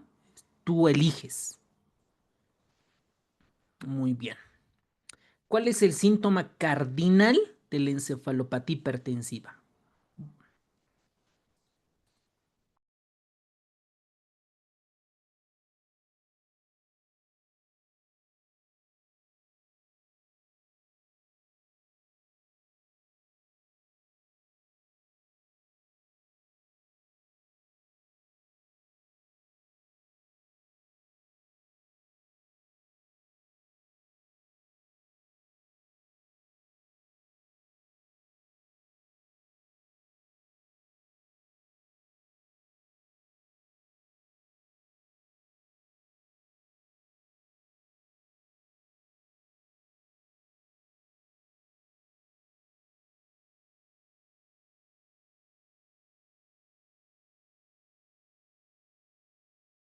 Muy bien, doctores. ¿Cuándo es macroalbuminuria y cuándo es microalbuminuria? ¿Cuáles son los rangos? Macroalbuminuria, doctor, es cuando es más de 300 y microalbuminuria es de 30 a 300. Muy bien. Macroalbuminuria mayor. Ok, entonces igual, ok, si crees que te puedes olvidar esto para febrero, anótate en tu Excel, pregunta y respuesta, ok. Muy bien. Esta pregunta igual está fácil.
Muy bien, doctores. Ya 10 minutos más y listo a trabajar, a estudiar.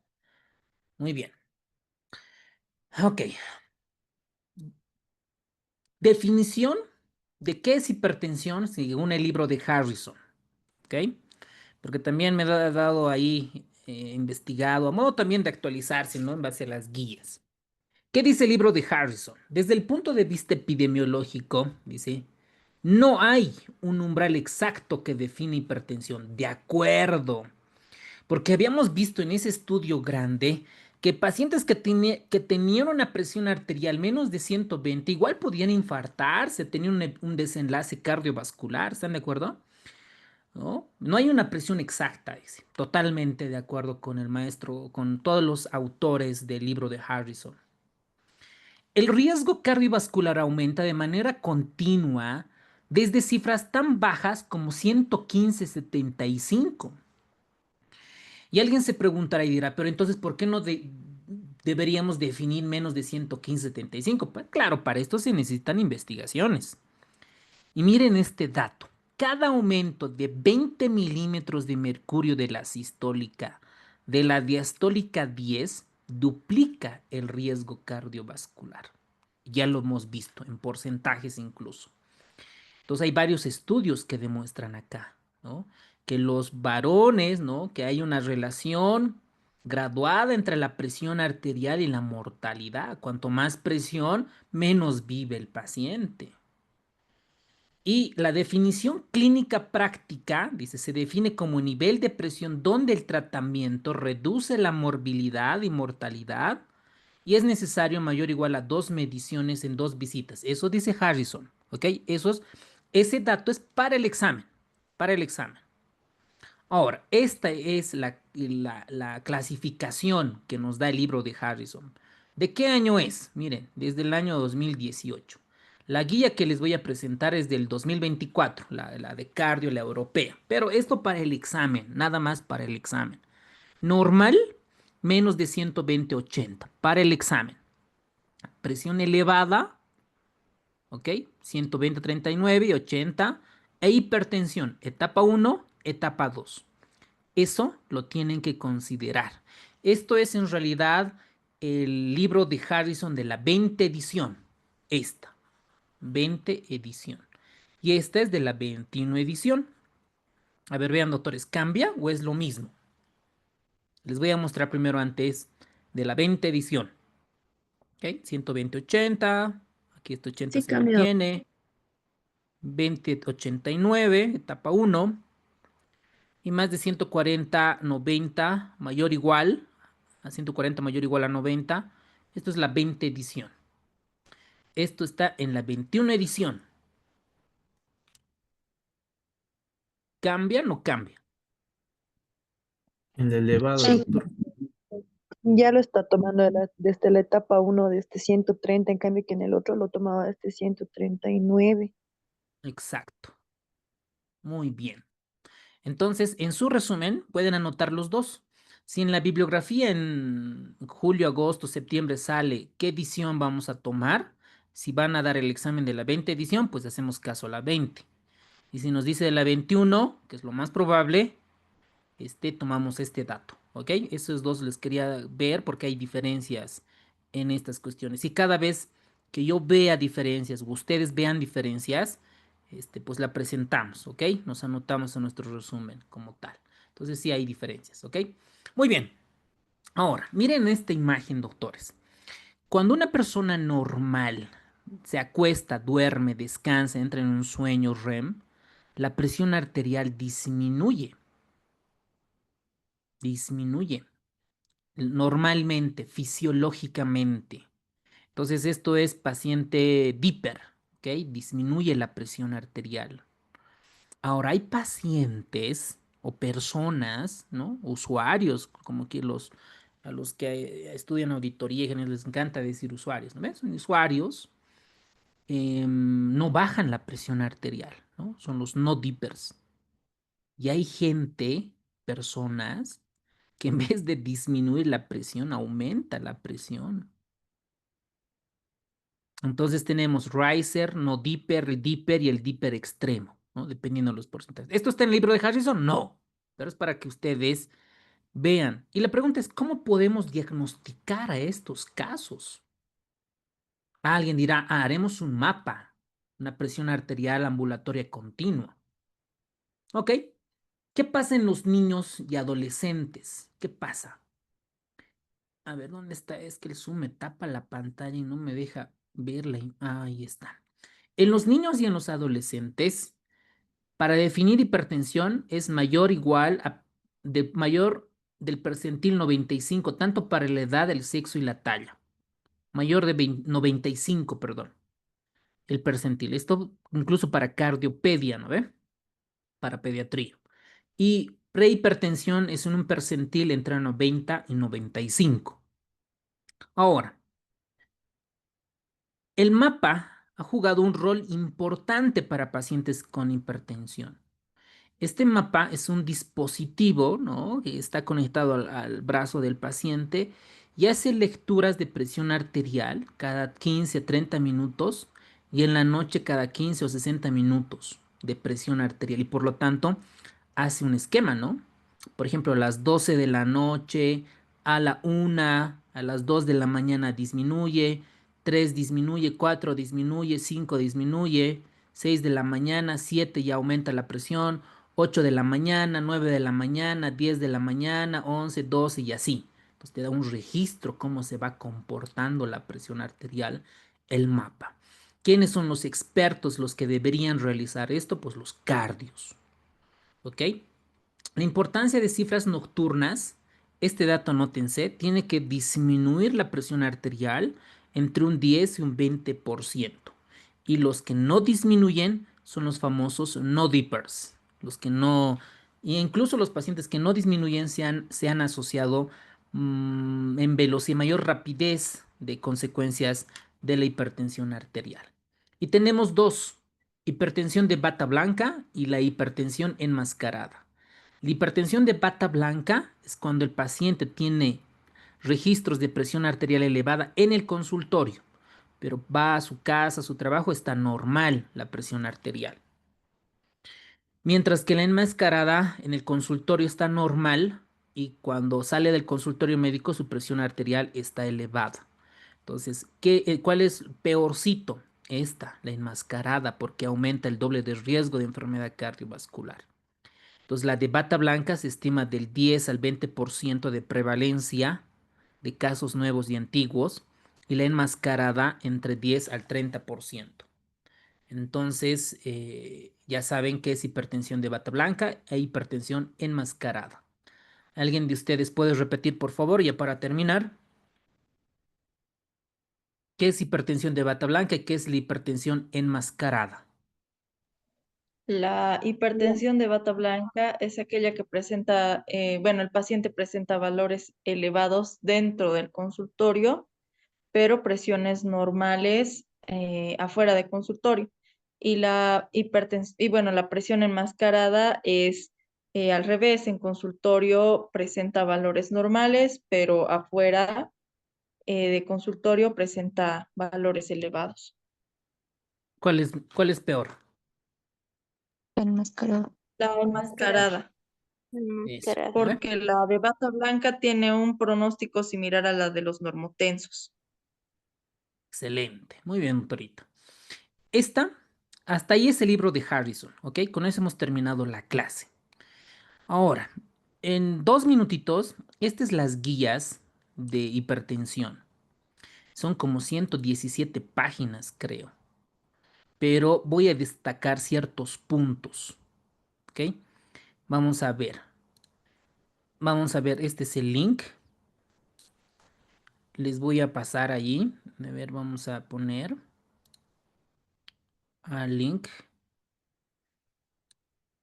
Y esta es las guías de hipertensión arterial. Miren, se ha publicado el año 2024, el año pasado. Y quería destacar ciertos componentes de hipertensión arterial. Esto ya para la práctica diaria y comparar con el libro de Harrison. Está la fisiopatología, las consecuencias clínicas y y había una que está en 30, 37. No, la definición, esta. Vamos a esperar. 39, 36. O la figura. Sí, 36, 39, 36. A ver. Tiene como 117 las páginas. Entonces, al año a los R1 de medicina interna, cardio y otras, les vamos a tomar examen ya cuando estén en la residencia de esta guía. Entonces, vamos a ver, esto es un poco de preámbulo, aquí la medicina basada en la evidencia, la introducción, ahí está. ¿Alguien puede leer, doctores, cualquiera de ustedes, lo que estoy marcando de azul? Vamos. El título ha cambiado de directrices para el manejo de la hipertensión arterial a directrices para el manejo de la presión arterial elevada y la hipertensión. Esto se basa en la evidencia de que el riesgo de enfermedad cardiovascular atribuible a la presión arterial está en una escala de exposición continua, no en una escala binaria de normotensión versus hipertensión. Eso. Entonces dice que la evidencia actualizada muestra que cada vez más el beneficio de los resultados en enfermedades cardiovasculares de medicamentos para reducir la presión arterial entre personas con alto riesgo y niveles de PA, de presión arterial, elevados, pero no cumplen con los umbrales tradicionales.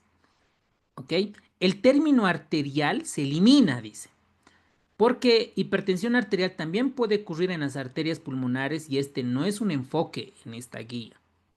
¿Ok? Entonces, eso. Ahora, miren esto. Las guías del 2024 siguen definiendo hipertensión como una presión arterial sistólica en consultorio mayor o igual a 140/90. 140/90. La presión arterial elevada se define como una presión arterial entre 120 a 139 con una presión diastólica entre 70 a 89. ¿Qué datos tan importantes? Y aquí tenemos otros cambios, eso ya lo pueden ver. Quiero mostrarles la tabla, nada más la tabla. Creo que tengo aquí en la presentación. Nada más la tabla. Ahí está, esta es la tabla. Miren, en esto se divide presión arterial no elevada, por eso aquí quitan lo de óptimo, ¿no ve? Lo ideal, antes que se llamaba, chao. ¿No? Presión arterial elevada e hipertensión. Listo. En el consultorio, en la casa, en home blood pressure, ¿no? Y con el mapa. Tienen diferentes puntos de corte. Y eso es lo que uno de los doctores decía, lo que le preguntábamos a un inicio de clase. ¿Cuánto es una presión arterial no elevada? Menos de 120/70. Eso es en consultorio. Lo mismo en casa, lo mismo en mapa. Dice que hay insuficiente evidencia confirmatoria que la eficacia y la seguridad de tratar pacientes con esta presión. No hay estudios que favorezcan tratar esta presión. Entonces, esto es lo que deberíamos recomendar a nuestros pacientes, tener estos niveles de presión arterial. Presión elevada. Ahí están los puntos de corte. No voy a volver a repetir. ¿Ok? Esto es en consultorio. Cambia en casa. ¿No? Que está casi igual con el mapa. ¿Ok? Y aquí dice, ¿no? El riesgo estratificado identificado en pacientes individuales con alto riesgo cardiovascular, el tratamiento puede ser beneficioso. Entonces, los pacientes que tienen este nivel de presión arterial no tienen factor de riesgo, ahí dice expectante, ¿no? Manejo. Que lo vamos a ver la próxima clase, cómo lo vamos a manejar a un paciente hipertenso. Y si tiene factores de riesgo, hay que tratarlos. Ahora, ¿cuándo es hipertensión? mayor o igual a 140/90. En el consultorio, ¿no ven? 2 más 2 visitas, toda la estrategia, lo que dicen. En casa cambia, miren. Mayor o igual a 135/85. Lo mismo en el mapa.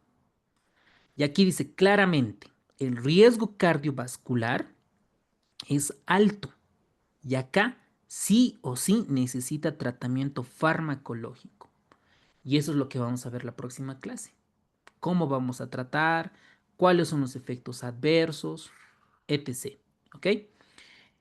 Veamos, ¿qué más? ¿Qué más dice? A ver, acá nos dice la presión no elevada, que ya la sabemos claramente. Presión arterial elevada, ¿no? Aquí los metaanálisis, los ensayos clínicos muestran beneficio de tratamiento antihipertensivo, pero el riesgo cardiovascular promedio en este rango no es lo suficientemente alto como para recomendar farmacoterapia a todos. Sin embargo, pacientes con alto riesgo global cardiovascular, según estratificación adicional, sí se pueden ser candidatos a fármacos antihipertensivos. ¿Ok? Es algo nuevo que yo no lo sabía, que recién hoy día me he actualizado con estas guías. Lo mismo, ¿no? En esto sí, ¿no? Queda claramente que los pacientes que tienen mayor o igual a 140/90, se confirma el diagnóstico, evita los errores de bata blanca y otras, se debe tratar, ¿ok? Y lo dice claramente que el diagnóstico no solo se basa en una toma de presión arterial. Las guías recomiendan integrar medidas repetitivas fuera de consultorio, preferentemente con mapa, por ejemplo, para identificar, hacer el diagnóstico. ¿Ok, doctores? Con esto hemos terminado la clase de hoy. Espero hayan podido repasar, podido consolidar todo lo que ustedes han estudiado y pues